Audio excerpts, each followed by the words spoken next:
Assalamualaikum warahmatullahi wabarakatuh. Perkenalkan, nama saya Muhammad Ilham dengan NIM 25052170 dari kelompok 3. Saya akan menjelaskan tugas proyek video landasan keilmuan PPKN. Judul video: Landasan Historis Pendidikan Kenegaraan dari Perjuangan Bangsa Menuju Lintas Nasional. Tujuannya dalam konteks pembelajaran PPKN, landasan historis seperti Proklamasi Kemerdekaan 1945, Perumusan Pancasila, dan perjuangan melawan kolonialisme bukan sekedar fakta masa lalu, melainkan cermin bagi generasi sekarang. Refleksi saya, sejarah ini mengingatkan kita bahwa identitas bangsa Indonesia dibangun dengan keberagaman budaya, perlawanan, dan nilai-nilai universal seperti persatuan, kemanusiaan. Tanpa memahami akar ini, pembelajaran PPKN bisa terasa abstrak. Siswa mungkin hanya menghafal sila-sila Pancasila tanpa merasakan relevansinya. Di era digital ini saat ini, di mana informasi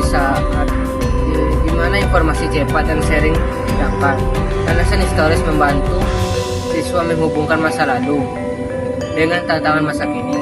Pesan moral utamanya dari landasan historis PPKN adalah hargai sejarah untuk membangun masa depan yang lebih baik. Ini mengajarkan kita bahwa nilai-nilai Pancasila, ketuhanan, kemanusiaan, persatuan, musyawarah, dan keadilan sosial bukan dogma, melainkan pedoman hidup yang teruji.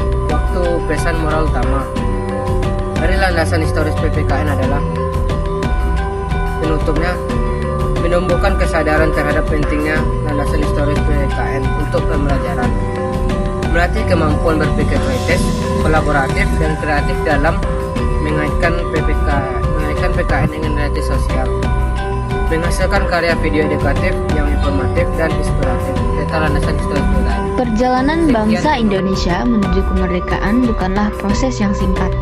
Selama lebih dari 3,5 abad, rakyat Indonesia hidup di bawah kekuasaan kolonial.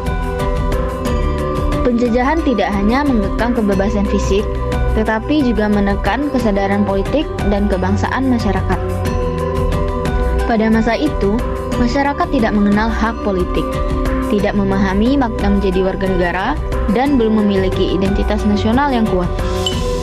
Sistem pendidikan yang ada pun sangat terbatas, hanya diperuntukkan bagi kelompok tertentu dan tidak pernah mengajarkan nilai-nilai kebangsaan.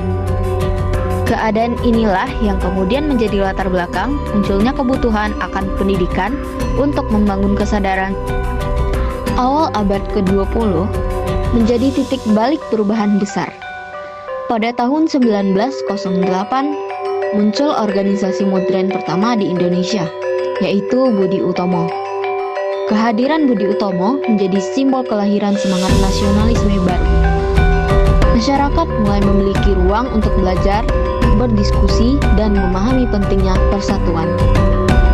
Dari sinilah tumbuh kesadaran bahwa bangsa Indonesia memiliki jati diri dan kepentingan yang sama. Kebangkitan nasional bukan sekedar gerakan organisasi, tetapi gerakan kesadaran kolektif bahwa penjajahan harus diakhiri dan rakyat harus berjuang bersama. Awal abad ke-20 menjadi titik balik perubahan besar. Pada tahun 1908 muncul organisasi modern pertama di Indonesia, yaitu Budi Utomo. Kehadiran Budi Utomo menjadi simbol kelahiran semangat nasionalisme baru. Masyarakat mulai memiliki ruang untuk belajar, berdiskusi, dan memahami pentingnya persatuan. Dari sinilah tumbuh kesadaran bahwa bangsa Indonesia memiliki jati diri dan kepentingan yang sama. Kebangkitan nasional bukan sekedar gerakan organisasi, tetapi gerakan kesadaran kolektif bahwa penjajahan harus diakhiri dan rakyat harus berjuang bersama. Proklamasi 1945 dan kebutuhan pendidikan kebangsaan. Puncak perjuangan panjang ini terjadi pada 17 Agustus 1945 ketika Indonesia memproklamasikan kemerdekaan. Namun, kemerdekaan bukanlah akhir dari perjuangan, melainkan awal dari tanggung jawab baru.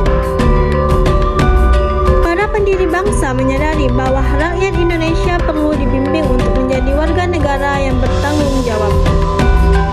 Mereka merumuskan Undang-Undang Dasar 1945 sebagai dasar negara, sistem pemerintahan, serta hak dan kewajiban warga negara. Tanpa pendidikan kebangsaan, masyarakat tidak akan memahami nilai-nilai perjuangan, makna kemerdekaan, ataupun peran dalam kehidupan bernegara. Karena itulah, setelah kemerdekaan, pemerintah mulai merancang pendidikan kewarganegaraan sebagai bagian penting dari sistem pendidikan nasional. Lahirnya PKN dalam kurikulum nasional. Pada masa awal kemerdekaan, pendidikan kewarganegaraan diperkenalkan dalam bentuk mata pelajaran sipil. Tujuannya adalah membentuk warga negara yang paham struktur pemerintahan, nilai demokrasi, dan identitas nasional. Memasuki era 1960-an sampai 1970-an, pendidikan kewarganegaraan mulai berkembang, terutama untuk memperkuat persatuan bangsa di tengah berbagai dinamika politik. Pada tahun-tahun berikutnya, nama mata pelajaran ini berubah menjadi kewarganegaraan dan pada akhirnya menjadi pendidikan kewarganegaraan atau PKN. Perubahan ini bukan hanya perubahan istilah, tetapi penyempurnaan fungsi PKN sebagai sarana pembinaan karakter bangsa. Di dalamnya terdapat materi mengenai Pancasila, hak dan kewajiban warga negara, demokrasi, sistem hukum, dan serta rasa cinta tanah air. PKN menjadi instrumen negara untuk memastikan bahwa setiap generasi memahami identitas dan tanggung jawab kebangsaannya. Relevansi PKN saat ini. Dari seluruh perjalanan seluruh bangsa Indonesia, kita dapat melihat bahwa pendidikan kewarganegaraan lahir dari pengalaman panjang, perjuangan, dan pembentukan identitas nasional. PKN hadir karena bangsa ini pernah mengalami penjajahan, perpecahan, dan perjuangan berat untuk membangun kesatuan. Kini, tugas kita sebagai generasi muda adalah meneruskan semangat perjuangan tersebut. Melalui PKN, kita belajar menjadi warga negara yang cerdas, jujur, berkarakter, cinta tanah air, dan mampu berkontribusi bagi bangsa. Sejarah telah membentuk kita hingga menjadi bangsa Indonesia seperti sekarang. Dan melalui PKN, kita menjaga agar persatuan itu tetap hidup di masa depan.